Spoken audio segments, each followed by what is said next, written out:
lá para o tópico 2.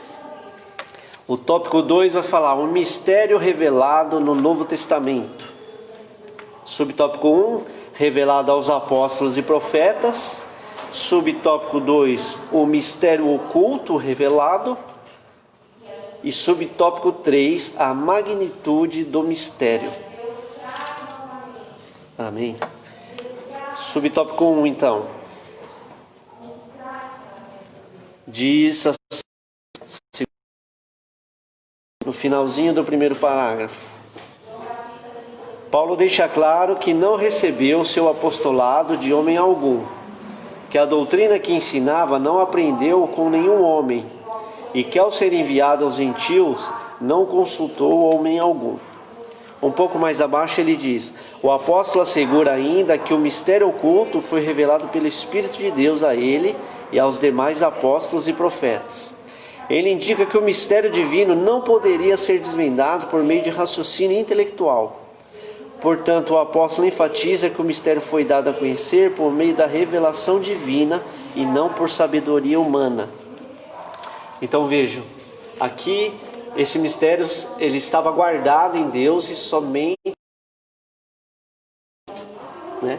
Então o homem, através da sua racionalidade, a despeito que esta é legítima e que ele busca conhecimento, mas ele não alcançaria, porque Paulo fala as profundezas insondáveis de Cristo. Então só conhece de Deus o que ele mesmo revela a nós, né? Então ele revela através das Escrituras, né? Então o que foi revelado de Deus, então você consegue adentrar nas insondáveis e no que é profundo de Deus, né? Somente na racionalidade humana não é possível. Então é nesse contexto.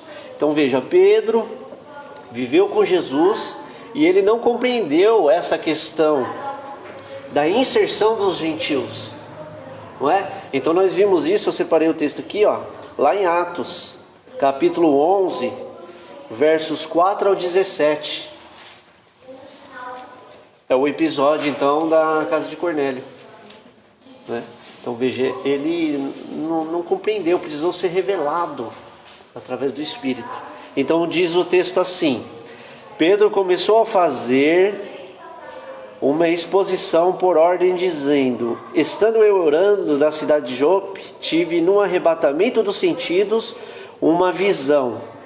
Via um vaso como um grande lençol que descia do céu e vinha até junto de mim. E pondo nele, considerei e vi animais da terra, quadrúpedes e feras e répteis e aves do céu. E ouvi uma voz que me dizia: levanta-te, Pedro, mata e come. Mas eu disse: de maneira nenhuma, Senhor, pois nunca em minha boca entrou coisa alguma comum ou imunda. Mas a voz respondeu-me do céu segunda vez: não chame tu comum o que Deus purificou. E sucedeu isso por 3 vezes, e tudo tornou e recolheu-se ao céu. Não chames tu comum ao que Deus purificou. A revelação está cheia de símbolo. Então estava falando do homem.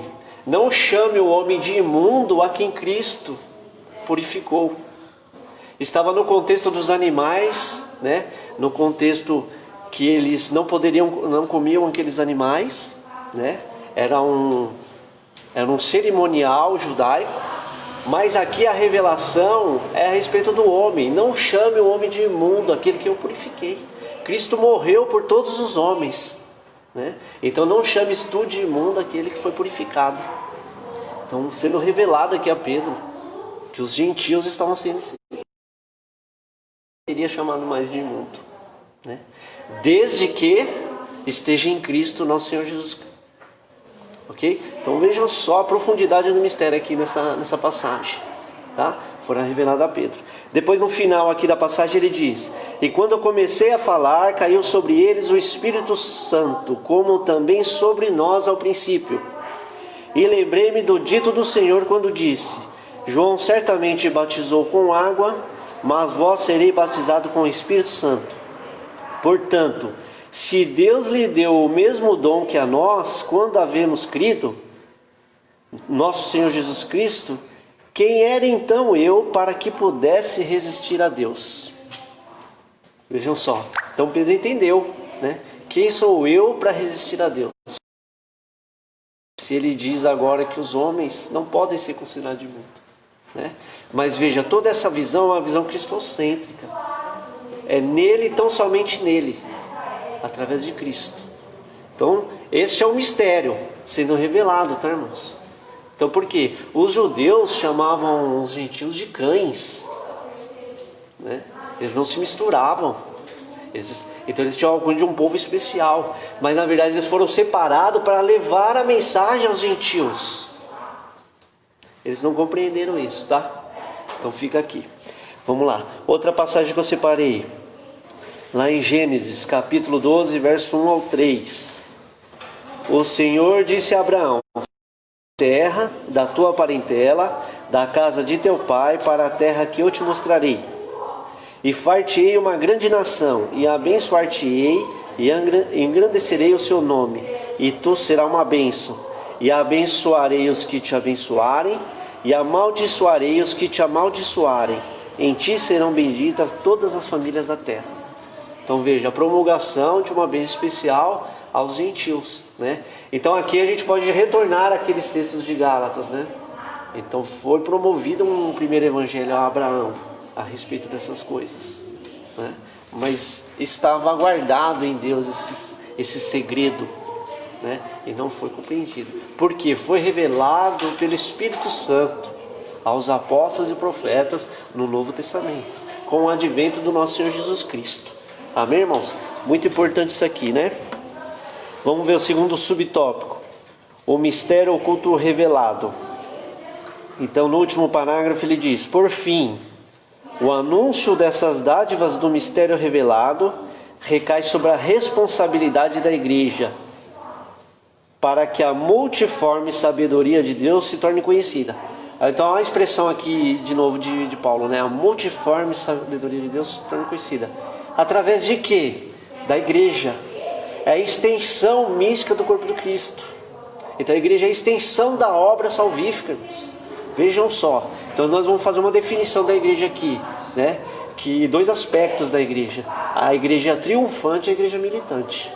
Então o texto ainda diz: significa que a própria igreja é a principal agência divina de divulgação. É a agência evangelizadora, podemos dizer assim. Então ele diz: divina da divulgação desse mistério, a fim de unir todos os homens em um só povo por meio de Cristo. Agora você precisa anunciar esse mistério aos demais que ainda não estão inseridos como pedra viva neste fundamento e neste povo, né? Então vejam só, vamos ver a respeito disso. É importante. Então eu separei aqui, ó, para ficar mais em tópicos, para ficar de melhor compreensão. Nós podemos então interpretar o termo invisível, a igreja como invisível e visível. Então, não se diz de duas igrejas, mas dois aspectos da mesma igreja. E a igreja triunfante, né? Então a igreja triunfante se diz da igreja do fim das eras. E a igreja militante é aquela que labuta, que milita na promulgação do evangelho na terra. Então essa é a batalha espiritual, né?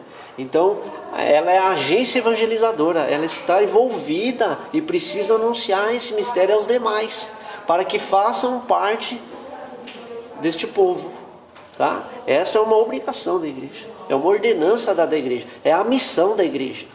Então nós precisamos compreender a característica da igreja. Então veja lá, ó, a igreja triunfante, a igreja ideal e completa, como será no fim dos séculos. Uma definição: a igreja de todos os tempos, que o homem tem a oportunidade de ver. Estão falando da igreja invisível.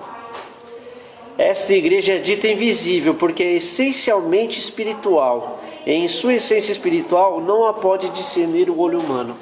Por quê? Aqui nesse aspecto nós não estamos falando de uma organização, mas de um organismo espiritual,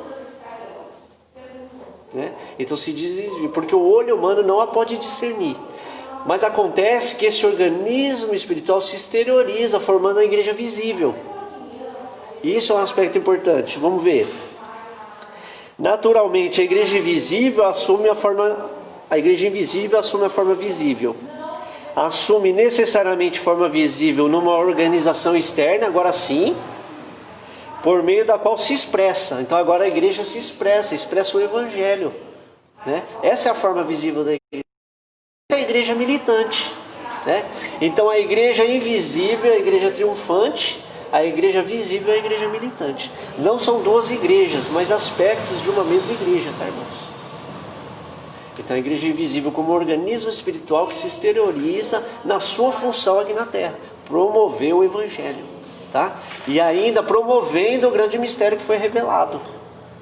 Muito importante. A igreja é visível na profissão de fé, conduta cristã, no ministério da palavra, dos sacramentos e na organização externa do seu governo.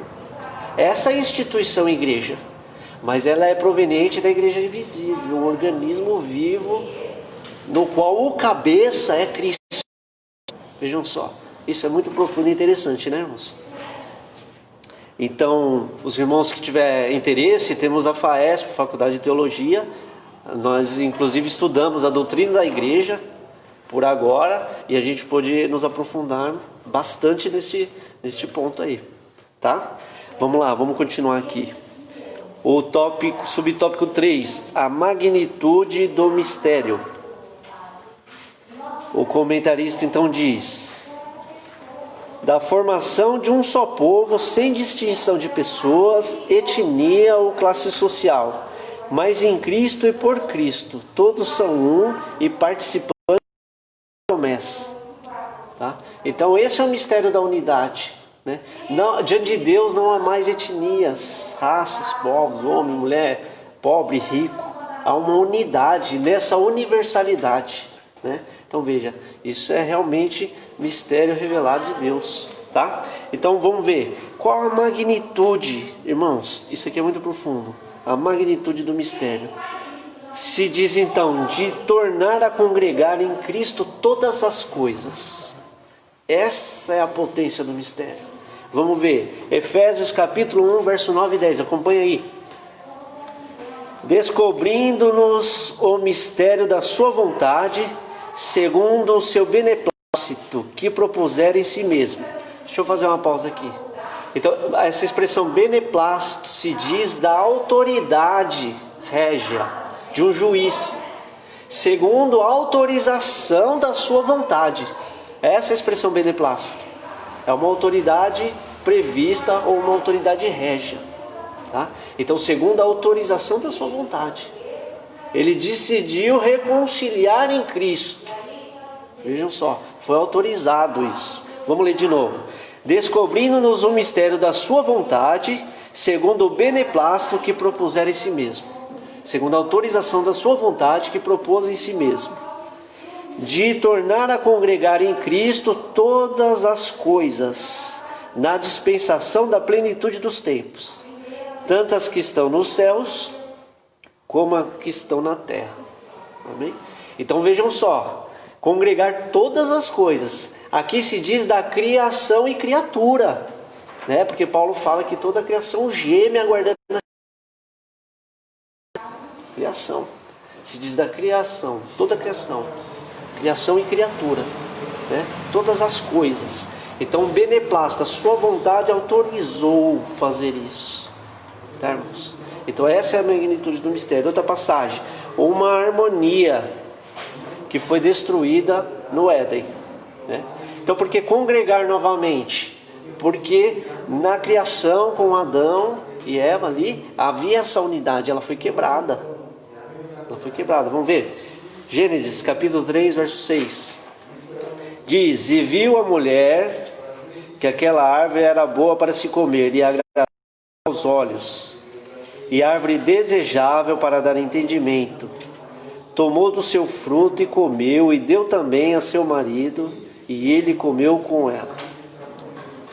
Então aqui é se diz do pecado de comissão, né, irmão? O que é o pecado de comissão? É fazer aquilo que não deve ser feito. Então foi dada a ordem: não comereis do fruto do conhecimento do bem e do mal. Se comerdes, certamente morrereis. Eles foram lá e comeram. Então é o pecado de comissão. Fazer o que não se deve fazer. Porque é o pecado de omissão, né? Não fazer o que deve ser feito. Lá Tiago explica isso na sua epístola. Tá? Então bem importante. Outro texto. 15. E porém inimizade entre ti e a mulher, e entre a tua semente e a sua semente. Essa te ferirá a cabeça e tu lhe ferirás o calcanhar.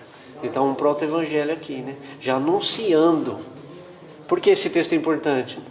Já anunciando essa reconciliação, né? Desde tempos imemoriáveis lá. Tá?